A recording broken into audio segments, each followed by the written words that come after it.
Bonsoir à tous et bienvenue dans votre revue de presse hebdomadaire. Cette semaine, les unes de nos quotidiens vibrent au rythme de 3 grands chantiers. Le coup d'envoi décisif de la campagne pour les législatives du 2 juillet, l'encadrement strict du baccalauréat 2026 et l'affirmation d'Alger comme pivot incontournable de la diplomatie africaine. Voici la lecture qu'en font nos principaux titres. C'est le sujet qui fait la course en tête dans les rédactions de cette semaine. La bataille des programmes est officiellement lancée.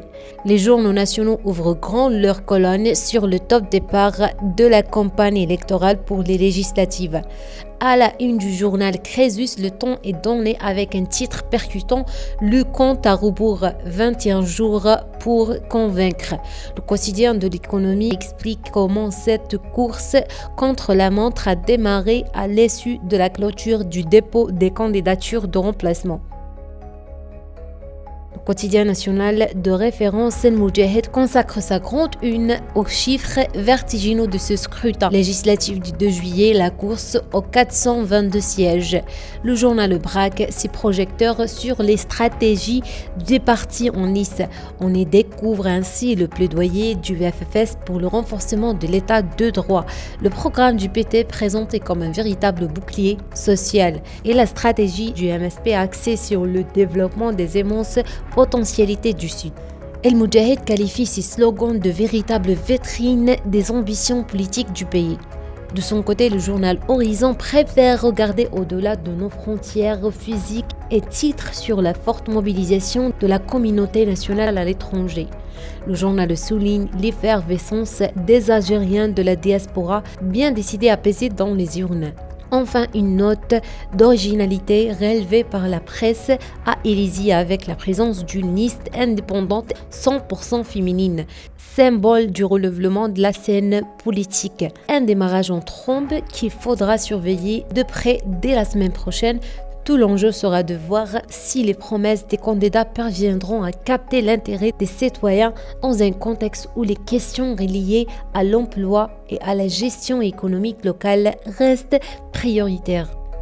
L'autre grand dossier qui a partagé les unes de la presse cette semaine, c'est le bon déroulement des épreuves du baccalauréat 2026. El Moudjahid et Horizon revient en détail sur la mobilisation du secteur de l'éducation nationale sous le titre « Vigilance et rigueur ». Les deux quotidiens relatent le suivi rigoureux mis en place par le ministre du secteur Mohamed Srif Sadawi qui a salué l'effort collectif pour garantir la crédibilité du diplôme et le confort des candidats à besoins spécifiques. On tourne la page pour ouvrir le dossier international. Un remarquable redéploiement.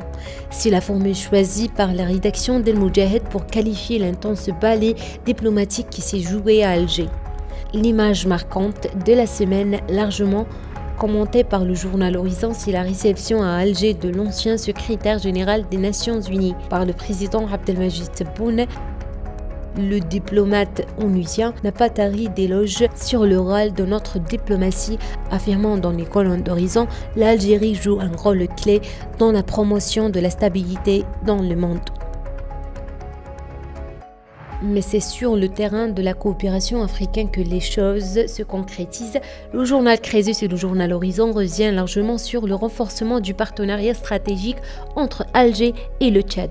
Les titres saluent le passage du dialogue aux réalisations concrètes, marqué par le don algérien d'une centrale électrique de 40 MW à N'Djamena et l'avancement des travaux de corridor économique de la route transsaharienne reliant Alger à Lago.